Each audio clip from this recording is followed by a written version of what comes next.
ഒടുവിൽ അത് സംഭവിക്കുകയാണ്.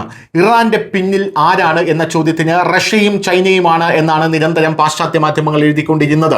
ഇറാന് ആയുധം കൊടുക്കുന്നതും ഇറാന്റെ ടെക്നോളജിക്കൽ കാര്യങ്ങൾ കൈകാര്യം ചെയ്യുന്നതും എല്ലാം റഷ്യയുടെയും ചൈനയുടെയും ഒരു വൈദഗ്ധ്യം, ആ ഒരു ടച്ച് അതിൽ കാണാമായിരുന്നു.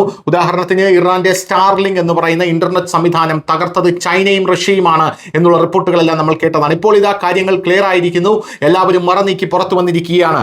ഇറാനെതിരെ അമേരിക്ക ഉപരോധം പ്രഖ്യാപിച്ചിരുന്നു. ഇപ്പോൾ അമേരിക്കയോട് പോയി പണി നോക്കാൻ പറഞ്ഞിരിക്കുകയാണ് ചൈന. ഇറാനെ ഒരു കാരണവശാലും വിട്ടുതരില്ല എന്നാണ് നിലവിൽ ചൈന പറഞ്ഞിരിക്കുന്നത്. ഇറാനെതിരായിട്ടുള്ള ഡൊണാൾഡ് ട്രംപിന്റെ സാമ്പത്തിക ഉപരോധ ആഹ്വാനം ചൈന തള്ളിയിരിക്കുന്നു എന്നാണ് റിപ്പോർട്ട്.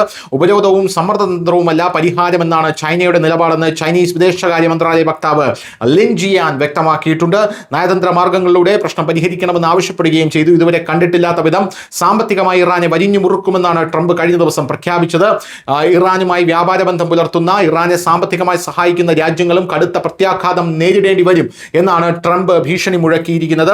സാമ്പത്തിക യുദ്ധത്തിലൊപ്പം നിൽക്കണമെന്ന് ചൈനയോട് അമേരിക്ക ആവശ്യപ്പെടുകയും ചെയ്തു. പിന്നാലെയാണ് ചൈന നിലപാട് വ്യക്തമാക്കിയത്. ഞങ്ങൾക്ക് അമേരിക്കയുടെ ഈ ഉപരോധം അതിന് പുല്ലുവില പോലും ഞങ്ങൾ കൽപ്പിക്കുന്നില്ല എന്നാണ് ചൈനയുടെ ഈ വാക്കുകളിൽ നിന്ന് നമുക്ക് മനസ്സിലാക്കാൻ സാധിക്കുന്നത്. ഇറാനെ ഒറ്റതിരിഞ്ഞ് ആക്രമിക്കാൻ വിട്ടുതരില്ല എന്ന് ഡയറക്റ്റായി പറഞ്ഞുകൊണ്ട് അമേരിക്കയുടെ മുന്നിൽ അലറിക്കൊണ്ട് റഷ്യയും രംഗത്തെത്തുന്ന കാഴ്ച നമുക്ക് കാണാൻ സാധിച്ചു. റഷ്യ വരുന്നു, റഷ്യയ്ക്ക് പിന്നാലെ ചൈന വരുന്നു.